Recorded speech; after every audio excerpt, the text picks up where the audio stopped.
सावन का गीत गाने जा रही हूँ।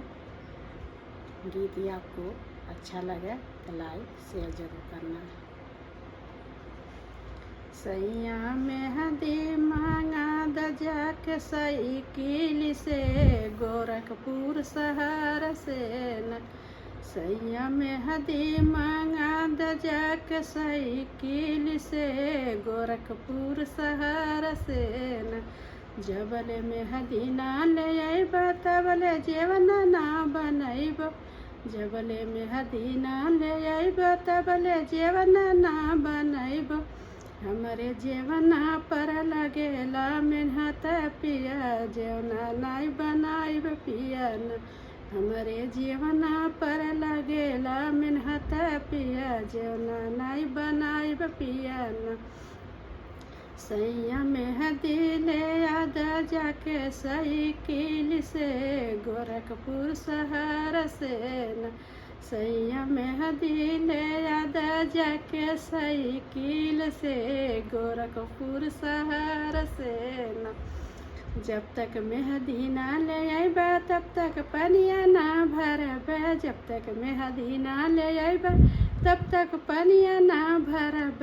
हमरे पनिया पर लगेला मेहनत पिया पनिया ना भरब पिया न। हमारी पनिया पर लगेला मेहनत पिया पनिया नाई भरब पिया न।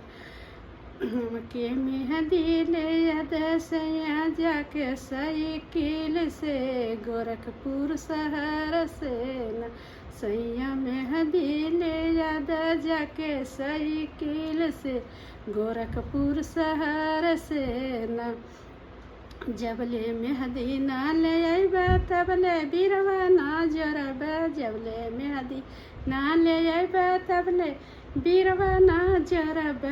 हमरे बीरवा पर लगेला मेहनत पिया बीरवा ना जरब पिया न। हमरे बीरवा पर लगेला मेहनत पिया बीरवा ना जरब पिया न। सैया मेहंदी ले आदा जाके साइकिल से गोरखपुर शहर से न। सैया मेहंदी ले आदा जाके साइकिल से गोरखपुर शहर से न।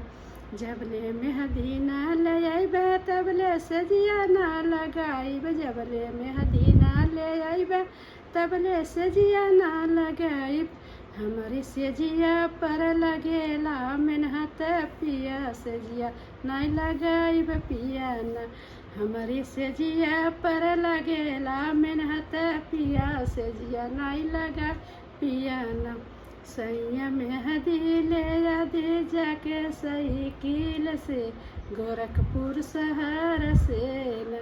सैया मेहंदी ले आदे जाके साइकिल से गोरखपुर शहर से न।